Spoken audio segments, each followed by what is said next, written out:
gentleman and I were in the outback of Pakistan, and the gentleman was hurt in a sniper fire. So we go back a long way on gun safety, and the gentleman is correct that we do need the alcohol, tobacco, and fire. We definitely do need ATF. Mr. Graham, thank you for your decades of service. You obviously stayed there because of your dedication to the very mission that we're talking about today of making sure that guns are not in the hands of people who are not entitled to have them or may misuse it. Is that correct? That's correct, Chairman. And so in that dedication, in 37 years, you've seen some zigs and zags. Can you talk about what you've seen or saw that might have changed in the last few years that concerns you? Certainly. From a field investigator perspective, all the way through the first and second level of supervision, I've personally conducted field inspections to where errors were disclosed on 4473. That is the transaction record that individuals buy or complete when they buy firearms through a federal firearms licensee. What concerns me is with the zero tolerance policy, ATF has had a long-standing administrative action policy that did address licensees' level of compliance or the level of violations in compliance with the Code of Federal Regulation. And through the inspections, they were given an opportunity, those violations that weren't directly linked to public safety, those were corrected. So let me just interrupt you briefly. So what you're saying is that in the past, your job was to get maximum compliance, knowing that mistakes are made, but that changed in 2021, didn't it? Most certainly, it put a lot of focus where there was minimal latitude allowed with the zero tolerance policy. However, there was the exception of presenting extraordinary circumstances. However, those were to be discussed during a held hearing at the various division levels. Is that necessary?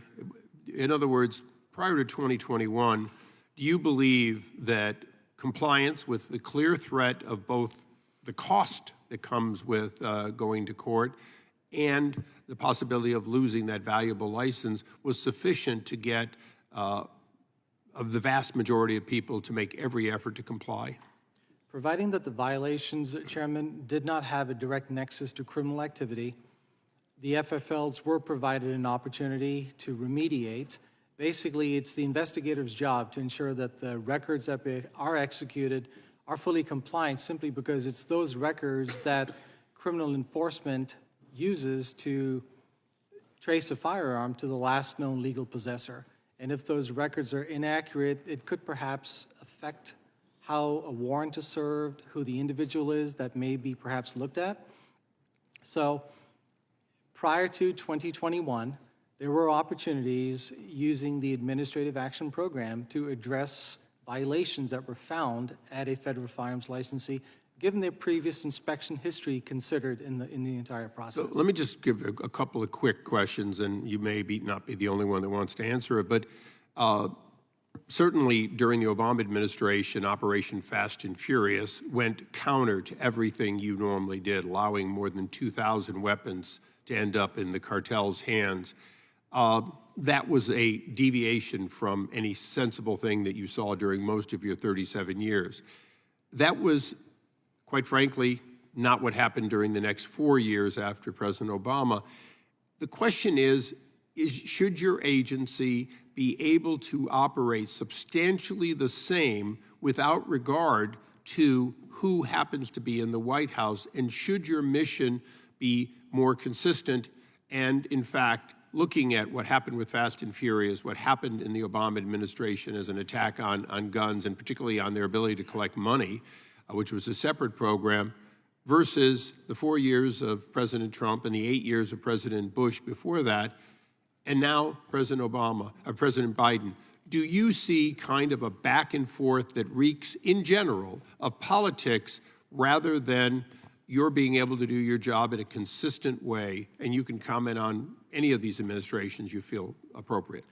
Quite frankly, Chairman, I have no comment to make on Fast and Furious. That was criminal enforcement endeavor. As far as the regulatory perspective is concerned, you have both ATF agents and industry operation investigators that are dedicated to upholding the United States Code of, as well as the Code of Federal Regulations. When there are changes, it not only affects how the investigators deploy their on-site inspections, compliance inspections of a federal firearms licensee, but on the industry member themselves. There is a lot of back and forth, there's a lot of confusion, and going back to the zero tolerance policy did create confusion as to, last year or a few years prior, I may have been inspected. However, I wasn't cited for whatever that Code of Federal Regulations citation was. But however, this year during CURT inspection, because of this new directive, they are being pursued for revocation. Okay. I'm on just a yes or no from anyone, hopefully everyone, very quickly. In what happened that the chairman was talking about a few minutes ago, should this committee seek to mandate body cams anytime potential lethal force is being used in any ATF operation? Yes or no? Yes. Yes. Yes. Thank you. That was a yes, ma'am? Yes. I got 4 yeses. I'll take it. We now go to the gentleman from Virginia, Mr. Connolly. That is hard to get, but I will take yes for an answer. Mr. Connolly. And I say yes, too, Mr. Chairman.